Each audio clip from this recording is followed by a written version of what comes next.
Welcome to all. My name is Deepmala Ramcharan. I hope इस corona period में आप सभी अपने घरों में स्वस्थ होंगे, खुश होंगे और ढेर सारी मस्तियाँ भी कर रहे होंगे। तो ऐसे ही हंसते रहिए, मुस्कुराते रहिए, लेकिन बीच बीच में थोड़ी थोड़ी पढ़ाई भी करते रहिए। तो आइए आज हम शुरू करते हैं class 7 history chapter 2 new Kings and kingdoms, नए राजा और उनके राज्य। So let's start. Many new dynasties emerged after the 7th century. Map 1 shows the major ruling dynasties in different parts of the subcontinent between the 7th and 12th centuries. 7वीं शताब्दी के बाद भारत में कई राजवंशों का उदय हुआ। मैप नंबर 1 में आप Indian सब कॉन्टिनेंट यानी भारतीय उपमहाद्वीप के विभिन्न हिस्सों में 7th से लेकर 12th सेंचुरी यानी 7वीं से 12वीं शताब्दी के बीच में शासन करने वाले विभिन्न राजवंशों को देख सकते हैं। ठीक है, इस मैप में हम देख सकते हैं नॉर्थ में चहमान राजवंश है, ठीक है, जो कि दिल्ली और उसके आसपास की रीजन्स में स्प्रेड है। देन हम पाल राजवंश देख सकते हैं पिंक कलर से ईस्ट में, जो कि वेस्ट बंगाल, पश्चिम बंगाल और बांग्लादेश का उस पार्ट भी उस टाइम पे इंडिया का ही पार्ट था। तो ये पाल राजवंश बंगाल, बिहार और बांग्लादेश में विस्तृत था। ठीक है, देन हम नीचे महाराष्ट्र और कर्नाटका के आसपास राष्ट्रकूट राजवंश देख सकते हैं। इसके अलावा नीचे है चोल राजवंश, जो कि तमिलनाडु के आसपास विस्तृत था। देन हम देख सकते हैं चोल के जस्ट नीचे चेर राजवंश, चेर डायनेस्टी केरला में विस्तृत था। देन आता है आपका पूर्व में चालुक्य, पूर्वी चालुक्य या वेंगी डायनेस्टी आंध्र प्रदेश में विस्तृत था। देन कलिंगा डायनेस्टी ओडिशा में विस्तृत था। देन आता है आपका गुर्जर एंड प्रतिहार डायनेस्टी। ये गुर्जर और प्रतिहार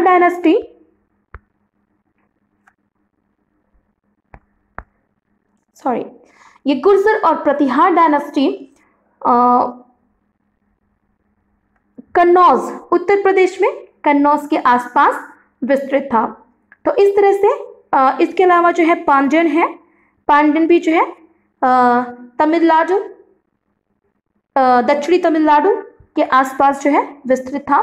तो इस तरह से आप मैप नंबर 1 में different dynasties 7 to 12th century के बीच में भारत पर शासन करने वाले डिफरेंट डायनेस्टीज को इस तरह से देख सकते हैं। ठीक है, now the emergence of new dynasties, नए राजवंशों का उदय। By the 7th century, there were big landlords or warriors, chiefs in different regions of the subcontinent. Existing king often acknowledged them as their subordinates or samantas. 7वीं सदी आते आते 7th century आते आते भारतीय उपमहाद्वीप में अनेक बड़े बड़े लैंडलॉर्ड्स, भूस्वामी और योद्धा सरदार यानी वॉरियर चीफ्स अस्तित्व में आ चुके थे। ये राजा के अधीन होते थे। राजा लोग प्राय ऐसे सरदारों को, ऐसे लैंडलॉर्ड्स को सामंत कहते थे, ठीक है, या सामंत के रूप में मान्यता देते थे। They were expected to bring gifts for their kings or overlords, be present at their courts and provide them with military support. राजा इन सामंतों से उम्मीद करते थे कि ये राजा के दरबार में उपस्थित होंगे, राजा के लिए गिफ्ट्स लाएंगे, उपहार लाएंगे, दरबार में हाजिरी लगाएंगे। वो अपने जो है गांव से रेवेन्यू कलेक्ट करके, राजस्व कलेक्ट करके राजा को देंगे और साथ ही युद्ध के समय में वो राजा की सहायता करेंगे। ठीक है, अपनी आर्मी राजा के सपोर्ट में भेजेंगे। As Samantas gained power and wealth, they declared themselves to be Mahasamanta, Mahamandaleshwar, the great lord of a circle or region, and so on. Sometimes they asserted their independence from their overlords. जब ये सामंत बहुत ज़्यादा powerful हो गए, बहुत ज़्यादा rich हो गए, इनके पास बहुत सारी संपदा आ गई, तो इन्होंने अपने आप को महासामंत या महामंडलेश्वर घोषित कर दिया। महामंडलेश्वर का मतलब होता है कि महान मंडल यानी बड़े भूमि का स्वामी। कभी कभी तो ये सामंत इतने ज्यादा पावरफुल हो गए थे कि इन्होंने अपने आप को अपने राजा से स्वतंत्र घोषित करके एक अलग राज्य की स्थापना कर ली। One such instance was that of the Rashtrakutas in the Deccan. इसी तरह का एक उदाहरण, एक एग्जाम्पल आपको दक्कन में राष्ट्रकूटों का भी देखने को मिलता है। Rashtrakutas in the Deccan, initially they were subordinate to the Chalukyas of Karnataka. शुरुआत में ये राष्ट्रकूट कर्नाटक के चालुक्य वंश के अधीन थे। ठीक है, अभी मैंने आपको दिखाया कि कर्नाटक पे चालुक्य वंश का शासन था। इन चालुक्यों के अंदर में आते थे राष्ट्रकूट। राष्ट्रकूट सामंत या सरदार थे। ये इन चालुक्यों की अधीनता स्वीकार करते थे। ठीक है, उस टाइम पे 7वीं शताब्दी के आसपास जो कर्नाटका था वहां पर चालुक्यों का शासन था। इन चालुक्यों के अंतर्गत आते थे राष्ट्रकूट, और ये राष्ट्रकूट सामंत थे। इन्होंने क्या किया, जब राष्ट्रकूट बहुत ज्यादा पावरफुल हो गए तो इन राष्ट्रकूटों ने इन चालुक्य राजाओं के खिलाफ जो है युद्ध की घोषणा कर दी। ठीक है, ताकि वो अपने आप को स्वतंत्र घोषित कर सके और एक स्वतंत्र राज्य की, फ्री राज्य की स्थापना कर सके। ठीक है, तो इस तरह का एक उदाहरण आपको दक्कन में राष्ट्रकूट राज्य का भी देखने को मिल सकता है। Initially they were subordinate to the Chalukyas of Karnataka in the mid-8th century. Dantadurga, a Rashtrakuta chief, overthrew his Chalukya overlord and performed a ritual called Hiranyagarbha, literally the golden worm. When this ritual was performed with the help of Brahmins, it was thought to lead to the rebirth of sacrificer as a Kshatriya, even if he was not one by birth. 8वीं सदी के मध्य में एक राष्ट्रकूट प्रधान या राष्ट्रकूट सामंत दंतिदुर्ग ने अपने चालुक्य स्वामी की अधीनता स्वीकार करने से मना कर दिया और दंतिदुर्ग ने चालुक्य शासक को हराकर एक स्वतंत्र राज्य की स्थापना की। उसने, चूंकि जो दंतिदुर्ग था वो क्षत्रिय नहीं था, इसीलिए उसने हिरण्यगर्भ नामक एक धार्मिक अनुष्ठान कराया। ठीक है, धार्मिक यज्ञ कराया। हिरण्यगर्भ का अर्थ होता है सोने का गर्भ। हिरण्य का मतलब सोना होता है, गोल्ड होता है, तो हिरण्यगर्भ का अर्थ होता है सोने का गर्भ। जो भी व्यक्ति इस तरह का अनुष्ठान करवाता था, हिरण्यगर्भ यज्ञ करवाता था, ऐसा माना जाता था कि उसका दोबारा जन्म हो गया है। ठीक है, और वो क्षत्रिय ना होते हुए भी क्षत्रिय हो जाता था। ठीक है, अगर आप ब्राह्मण हैं और आपने हिरण्यगर्भ यज्ञ करा लिया तो आप क्षत्रिय धर्म के माने जाएंगे। ठीक है, तो ऐसे शासक जो कि क्षत्रिय नहीं होते थे, अगर वो किसी बड़े राज्य को जीतकर राजा बन जाते थे तो वो हिरण्यगर्भ धार्मिक अनुष्ठान कराते थे ताकि जो है उन्हें क्षत्रिय माना जाए। ठीक है, जनरली इस तरह के जो अनुष्ठान होते थे वो ब्राह्मणों की सहायता से ही कराए जाते थे। ठीक है, तो यहाँ पे आपको 2 चीजें याद रखनी है, अंडरलाइन कर लीजिए। पहला तो ये कि जो राष्ट्रकूट राजवंश था, ठीक है, उसको एक स्वतंत्र राज्य के रूप में किसने स्थापित किया था? दंतिदुर्ग। दंतिदुर्ग से पहले जो राष्ट्रकूट साम्राज्य था वो एक सामंत राज्य था, ठीक है, वो राजा के अधीन होते थे। लेकिन दंतीदुर्ग ने चालुक्य राजा को हराकर अपने को स्वतंत्र घोषित किया और एक बड़े साम्राज्य के रूप में राष्ट्रकूट राज्य को स्थापित किया। तो कई बार क्वेश्चन आता है कि राष्ट्रकूट साम्राज्य का संस्थापक कौन था, तो दंतीदुर्ग था। दंतीदुर्ग ने राष्ट्रकूट राज्य की स्थापना की थी। दूसरा, हिरण्यगर्भ का कभी कभी अर्थ आता है कि हिरण्यगर्भ क्या है, तो हिरण्यगर्भ का अर्थ होता है सोने का गर्भ, बम्ब ऑफ गोल्ड, ठीक है। इसका मतलब ये जो है एक तरह का धार्मिक अनुष्ठान था, धार्मिक यज्ञ था। जो भी व्यक्ति क्षत्रिय धर्म का नहीं होता था, वो राजा बनने के बाद जब इस यज्ञ को करवाता था तो वो क्षत्रिय बन जाता था। ऐसा माना जाता था कि उसका दोबारा बर्थ हुआ है, उसका जो है दोबारा जन्म हुआ है, ठीक है। Now in other cases,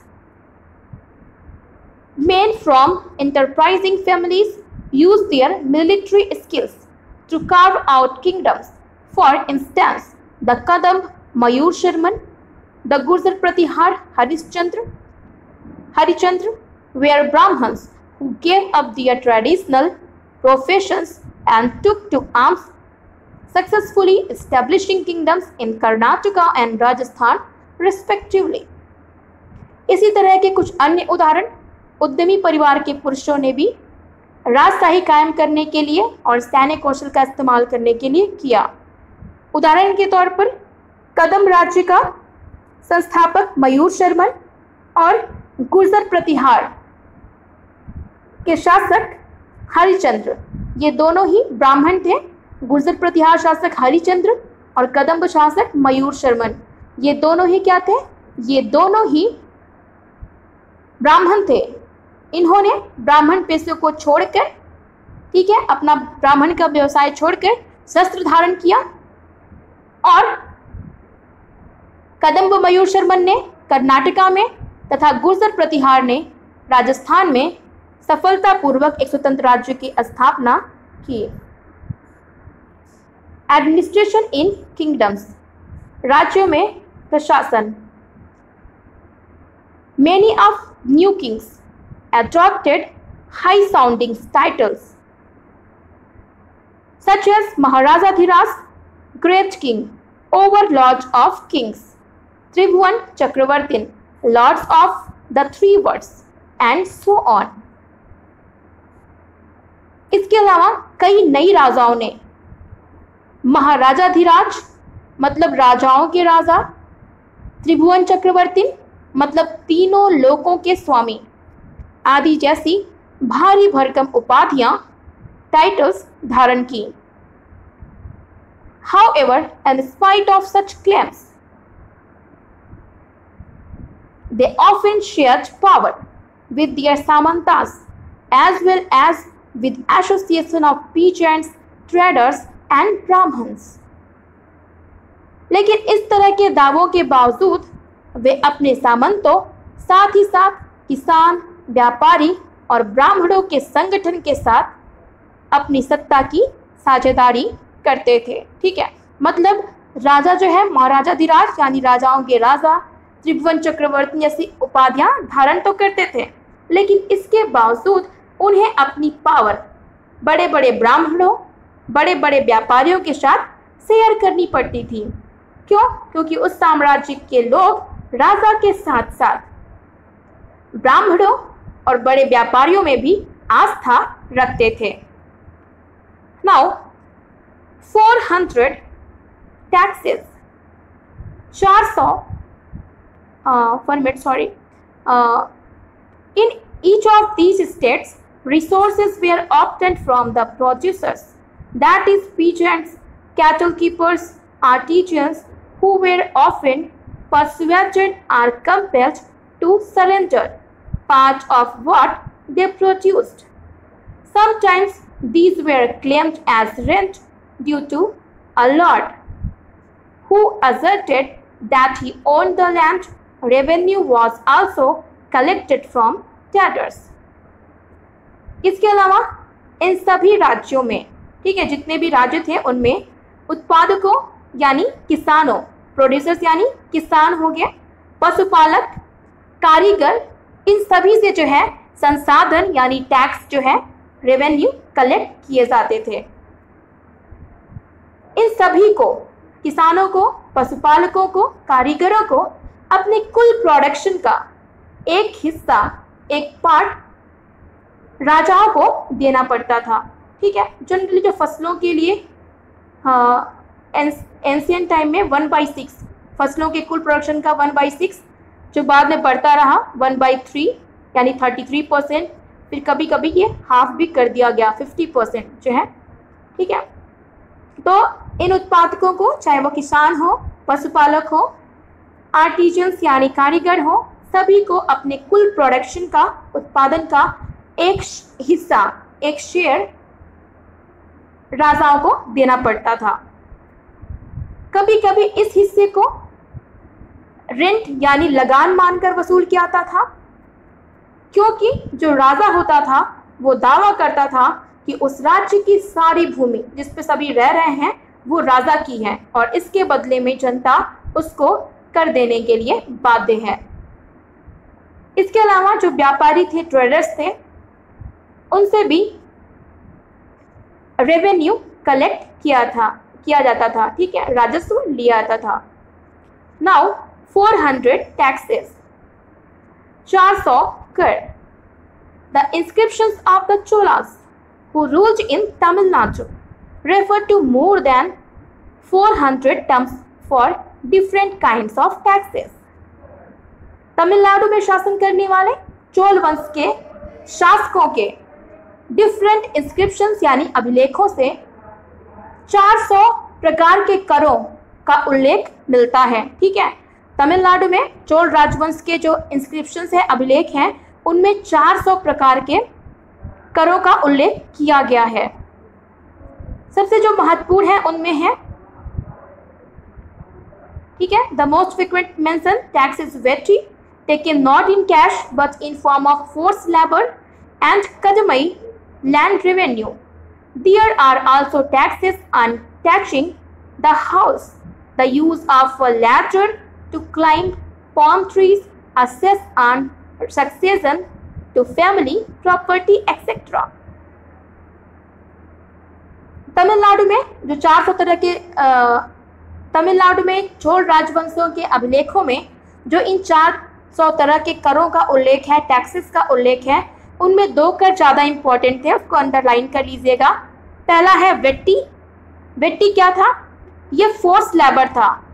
Vetti में जो किसान या व्यापारी होते थे या जो भी लोग होते थे वो राजा को नगद यानी पैसे नहीं देते थे, बल्कि क्या देते थे, राजा उनसे जबरदस्ती श्रम लेता था। ठीक है, तो ये वेट्टी क्या था? वेट्टी था forced tax in the form of forced labour. ठीक है, वेट्टी क्या था? A tax in the form of forced labour, यानी राजा द्वारा श्रम के रूप में लिया जाने वाला कर था। ठीक है, दूसरा कदमई था। कदमई भू राजस्व था, यानी भूमि के बदले वसूल किया जाने वाला टैक्स, उसको कदमई कहते थे। तो कदमई क्या हो गया? Land revenue. ठीक है, भू राजस्व। तो इन दोनों को, वेट्टी और कदमई को अंडरलाइन कर लीजिए, ये इंपॉर्टेंट है। इसके अलावा जनता के लिए यूजफुल छोटी छोटी चीज़ों पे भी कर लगाया गया था। एग्जाम्पल के लिए आपने गांव में घर देखे होंगे। ठीक है, गांव में घर देखे होंगे जिन पे जो है घास की छप्पर होती है। ठीक है, तो इन घास की जो छप्पर, जब इन घास के छप्परों को लगाया जाता था तो इसके लिए भी जो है राजा को टैक्स देना पड़ता था। ठीक है, जो जिस बंदे के घर में छप्पर लगाया था वो राजा को टैक्स देता था। इसके अलावा खजूर या ताड़ के पेड़ पर चढ़ने के लिए सीढ़ी का इस्तेमाल करने के बदले भी टैक्स पे करना पड़ता था। इसके अलावा व्यक्ति की जो पर्सनल प्रॉपर्टी यानी संपत्ति होती थी उसके बदले भी राजा को कर देना पड़ता था। ठीक है, are any such taxes collected today? क्या आज इनमें से कोई भी कर वसूल किए जाते हैं? अपने पेरेंट्स या बुजुर्गों से पूछकर आप मुझे नीचे दिए कमेंट बॉक्स में लिखकर बताएंगे। ठीक है, these resources were used to finance the king's establishment as well as for the construction of temples and forts. ये जो टैक्स या रिसोर्सेज राजा लोगों से कलेक्ट करते थे, इकट्ठा करते थे, वो ही राजा की राज व्यवस्था का वित्तीय आधार बनते थे। इन्हीं रिसोर्सेज, इन्हीं धन का इस्तेमाल राजा मंदिरों और दुर्गों के निर्माण में करता था। ठीक है, राजा जितने भी दुर्ग और टेम्पल्स बनवाते थे उनमें इन्हीं रिसोर्सेज का यूज होता था। They were also used to fight wars, which were in turn expected to lead to the acquisition of wealth in the form of plunder and access to land as well as trade routes. ये संसाधन, ये जो resources थे वो उन युद्धों को लड़ने में भी, उन वॉर्स को लड़ने में भी इस्तेमाल किया जाता था, जिनसे लूट द्वारा धन मिलने की और धन मिलने की उम्मीद होती थी। ठीक है, जब राजा किसी से युद्ध करते थे तो क्या करते थे कि जिस भी राज्य को जीतते थे वहां से वो बड़ी मात्रा में पैसे और अदर चीजें जो है सोने चांदी वगैरह लूट कर अपने राज्य में लाते थे। ठीक है, तो ये जो रिसोर्सेज उनको जनता से मिलते थे, ठीक है, वो युद्धों को लड़ने में भी इस्तेमाल करते थे। इसके अलावा राजा जो भी चीज़ें बनवाता था, जैसे व्यापारिक मार्गों को बनवाना, ठीक है, या व्यापार के लिए धन खर्च करना, या जनता के लिए यूजफुल बाग बनवाना, कुएं लगवाना, ये सभी कार्य जनता इसी पैसे से करता था। ठीक है, जिस तरह आज भी किया जाता है। The functionaries for collecting revenue were generally recruited from influential families and positions were often hereditary. राजस्व वसूली यानी टैक्स कलेक्शन करने वाले जो अधिकारी होते थे उनकी नियुक्ति सामान्यतः प्रभावशाली परिवारों के बीच से ही होती थी। ठीक है, और ये प्रायः जो पद था वो वंशानुगत होता था। जनरली टैक्स कलेक्शन करने वाली जो पोस्ट थी, इसके अलावा जितने भी हायर पोस्टें होती थी, ठीक है, राजा दरबार में, उन सभी पर जनरली जो राजा के निकट संबंधी होते थे, रिलेटिव्स होते थे, उन्हीं को जो है नियुक्त किया जाता था, उन्हीं को अपॉइंट किया जाता था। और ये जो पोस्ट होती थी वो वंशानुगत यानी हेरिडेटरी होती थी, यानी पर्टिकुलर जो व्यक्ति उस पर काम कर रहा है उसके बाद उसका बेटा, उसके बाद उसका बेटा उस पोस्ट पे काम करेगा। ठीक है, this was true about the army as well. यह जो है सेना में भी लागू होता था, यानी सेना में भी जो है जो पोस्ट थी वो हेरिडेटरी थी, और सेना में जो बड़े बड़े पोस्ट थे उन पर भी राजा के जो रिलेटिव्स थे उनको ही अपॉइंट किया जाता था, या जो पावरफुल पर्सन होते थे उनको अपॉइंट किया जाता था। In many cases close relatives of the king held these positions. ठीक है, कई बार राजा के निकट संबंधी इन ओहदों पर या इन पोस्ट्स पर होते थे। नाउ प्रशस्ति एंड लैंड ग्रांट्स। प्रशस्तियां और भूमि अनुदान, ये हम कल फिर से कंटिन्यू करते हैं। आज के लिए बस इतना ही। आज के वीडियो लेक्चर से रिलेटेड कोई भी क्वेरी हो तो आप मुझे नीचे दिए गए कमेंट बॉक्स में हमेशा की तरह लिखकर पूछ सकते हैं। ठीक है, अगर आज की वीडियो अच्छी लगी हो तो लाइक करना ना भूलें। तब तक के लिए कल फिर मिलेंगे, तब तक के लिए थैंक यू एंड जय हिंद।